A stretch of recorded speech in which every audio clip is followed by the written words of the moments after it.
First and foremost, I give our praises to Yahweh, Ba'al Shemi, Oshai, Ba'al Kodash. We celebrate the apostles and elders of Graham, Son well, our teachers, our pastors in the shoot, and we see salutations solely Akamat representing truth and the say day and the out. Continuing season on season, we see Shalom. Once again, going into the video here, and it's basically to shine upon the importance of knowing the name of the Lord and the importance of knowing the right name of the Lord, right? It's because I watch so much of the videos, come to the videos where the apostles, the elders, the brothers putting up upon the name right now. And knowing the name of the Lord is such an important thing, right? It's a you hear camps over the years say you could call the Lord any name. You could call him you play yogurt and all these things. They say you could call him. You see people making fun upon the name. Hey, recently we see people blaspheming the name as well, right?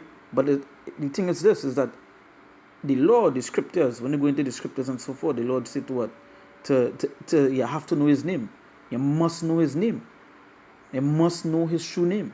Whether you like it or not, it have no way you could as I say, some camps say you could call him anything. You could call him anything. That is not true, according to the scriptures. That is not true. Right? And you must know the name. It's years J calling upon Jesus Navas. They call upon Jesus Navas for years. And nothing come out from that. Nothing. Nonetheless, I'll open with Proverbs chapter 18, verse 10. It said, the name of the Lord, the name of the Lord is a strong tower. The righteous runneth into it, and is safe. So the name of the Lord is such an important thing, right? Such an important thing is that it's a strong tower. The righteous runneth into it, and is safe. Because this tower is where you will find what protection. A strong tower is where you go find protection, right? And what the scripture is telling here is that the name of the Lord is a strong tower, right? So it's there you will run to feel what? To feel safe. It's there you will run to call in the times of whatever it is you may be facing, whatever it is you may be going through. And we know we're going to go through hell in this place. And it's hell we're going to face. You understand? We know we're going to go through that. So the scripture is telling you one time that knowing the name of the Lord is like a strong tower, right? It's there you will run to feel safe. It's there we will run to forward for protection. So it say, the name of the Lord is a strong tower. The righteous runneth into it, and is safe. And here how important this one scripture is that it say the righteous runneth into it. So where you hear people saying you could call them anything, or some people say the name not important, or whatever it is, the scripture say the righteous run into it. So it's only the righteous is who show reverence and show worship to the Lord's name, to the Lord's true name. It's only them. Because it say, the scriptures plainly say, the righteous runneth into it. So knowing the name is like a safe tower. And knowing who going and run to the name is the righteous.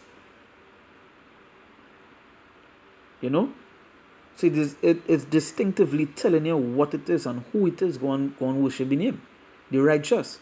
But the wicked, the wicked and the wicked ways, they will obviously tell you what? You can call upon anything. You don't need to know the name of the Lord. That's not important. You understand?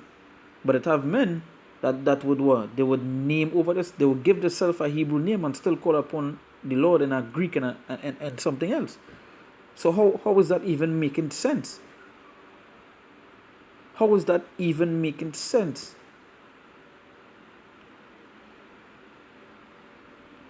Hey, again, the scripture say what? The righteous runneth into it. So you know who it is going and worship and show reverence unto the Lord. The righteous. It's them going and worshiping him. It's such an important thing to know the name. And people fail to realize that. There's talk about you don't need to know it, it's not important. You could call them anything. No. You have to know the name of the Lord. It's a must. Right? So as I say here, right, the name of the Lord is a strong tower, right? The righteous runneth into it and is safe, right? So that is where you go turn to feel safe, right? Because again, the times that we're coming into, You have to know the name of the Lord. So let's go to our next scripture here. This is Acts chapter 4, verse 12. Right? Acts chapter 4, verse 12. It says here, neither is there salvation in any other, for there is none other name under heaven given among men whereby we must be saved. So you must even know the name to be saved. It said, neither is there salvation in any other, for there is none other name under heaven given among men whereby we must be saved. So it's so important. So when you hear men speak about, you can call them anything, or you don't need to know the name, the scripture is telling you, blatantly telling you that you must know the name. You must know the name to even find what salvation. You must know the name to what to be saved. Because who you go and call upon? To draw it in a different context. Let me just go to man terms, right? If you're walking on the street and somebody name and a man passes, but his name is Luke, right? And let me just say you call him Matthew or you call him Timothy, right? He wouldn't answer. He would not answer.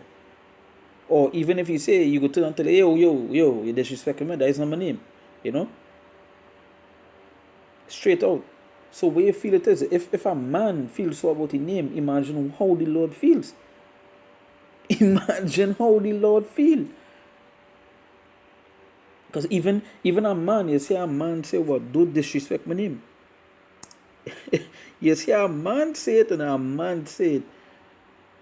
A man, let's say it, don't disrespect my name. Right?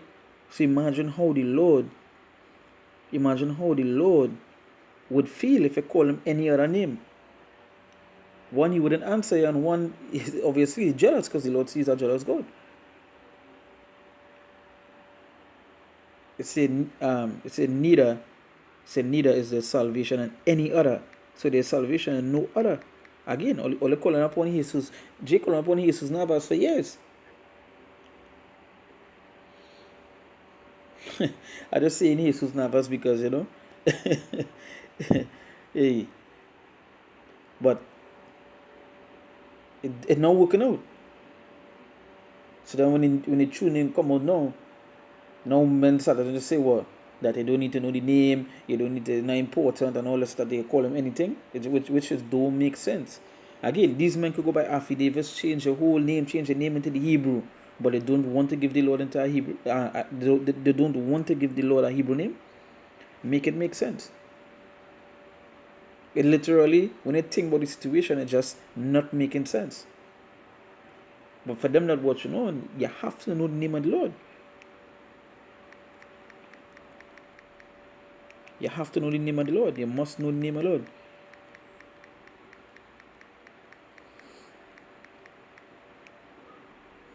Right?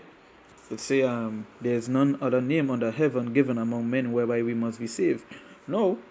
I'm going to go to our next scripture here. As I say, the things that we will be going through, the Lord mentioned them that stood stiffly firm, right? So let me go to our scripture here.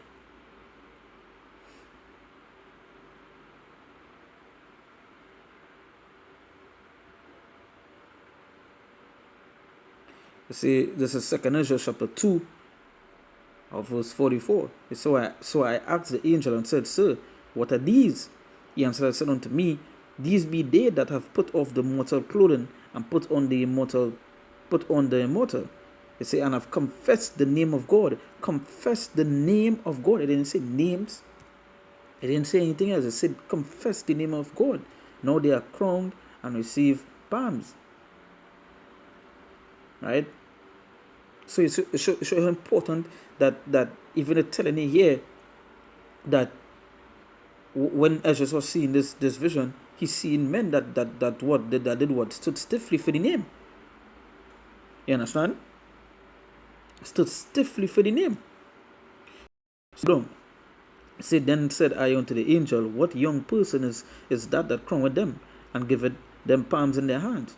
So he answered and said unto me, It is the Son of God, which is who? Yahushua. Right? So whom they have confessed in the world. Whom they have confessed in the world. Then began I greatly to commend to to commend them that stood so stiffly for the name of the Lord. Because we know we will be going through periods of time where, yeah, we would be going through, we will be going through hell. We'll be going through toughness. You understand? But if we the elect, going and do what? Stood stiffly for the Lord's name. Stood stiffly for the things the Lord said to do, and especially his name. So as you are seeing these men that did what? Stood stiffly for the name of the Lord. He said, then began I greatly to commend them that stood so stiffly for the name of the Lord. So these is men that stood stiffly for the name of the Lord. So how could a man tell you that he could call him anything? How could a man tell you that the name is important? Which it makes no sense when you think about it. So then who it is going to stand stiffly for the name of the Lord? Who? So who was Ezra seeing that stood stiffly for the name of the Lord? Who?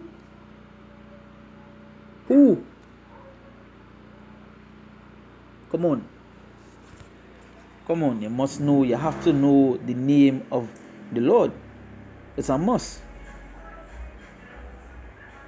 You understand? You must.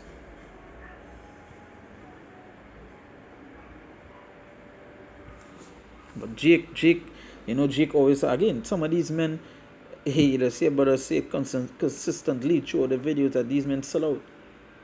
You understand? And which by rights, yes, some of these men, when they see the things they do, some of the things they say, you can see that they sell out.